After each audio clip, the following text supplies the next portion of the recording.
87ல வந்து அந்த கட்சி வந்து ஒரு மிகப்பெரிய அவருடைய மறைவுக்கு பின்னாடி ஒரு பெரிய சோதனையை சந்திக்கிறது. ஜானகி அணி, ஜெயலலிதா அணி என்று 2 அணிகளாக பிரிகிறாங்க. அப்ப முழுக்க முழுக்க கட்சியினுடைய மூத்த நிர்வாகிகள், பெரிய பெரிய தலைவர்கள் எல்லாருமே ஜானகி அணியில தான் இருக்காங்க. ஜெயலலிதாவுக்கு மிக குறைவானவர்கள் தான் ஆதரவு தெரிவிக்கிறாங்க. ஆனால் ஜானகி அம்மாள் வந்து இயல்பாகவே ஒரு அரசியல்வாதியாகவோ, அதற்குரிய குணாதிசயம் கொண்டவராக அவர் இல்லை. அவர் ஒரு குடும்ப தலைவியா, ஒரு திரைப்பட நடிகையாக தொடங்கினாலும் வாழ்க்கையை எம்ஜிஆருக்காக தன்னை அர்ப்பணித்துக் கொண்ட ஒரு குடும்ப வாழ்க்கையில மட்டும்தான் அவங்க இருந்தாங்க. ஒரு அரசியல் கட்சிக்கான அந்த தனித்தன்மை என்பது அவர்களிடத்துல இல்லை.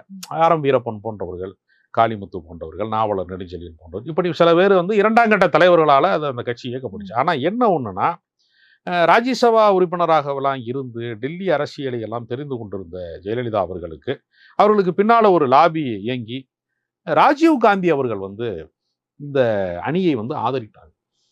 அதை ஆதரித்தது ஒண்ணுதான் அவங்களுடைய ஒரு முக்கியமான ஒரு பெரிய திருப்புமுனை அரசியல்.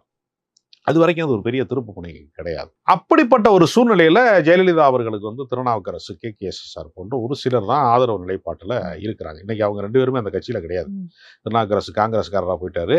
KKSR வந்து திமுகவுடைய அமைச்சராக இருக்காரு, சாத்தூர் ராமச்சந்திரன். அவங்க 2 பேரும் தான் அன்றைக்கு முக்கிய தளபதிகளாக அன்றைய காலகட்டத்தில் திகழ்ந்தாங்க. அப்படிப்பட்ட ஒரு சூழ்நிலை இருக்கும்போது ஒரு மிகப்பெரிய வெற்றியை வந்து ஜெயலலிதா அவர்களுக்கு தேடி தந்தது எது அப்படின்னா, ராஜீவ் காந்தியினுடைய வெடிகுண்டு மரணம்.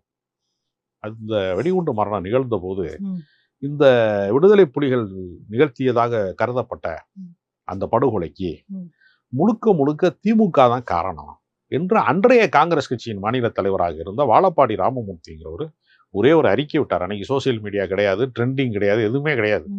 அவர் வெளியிட்ட ஒற்றை அறிக்கை திமுகவையே காலி செய்து விட்டது. ஒட்டுமொத்தமாக திமுக வரலாற்றில் அப்படி தோற்றதே கிடையாது. கலைஞர் ஒருவரை தவிர அனைவருமே தோற்று போயிட்டாங்க.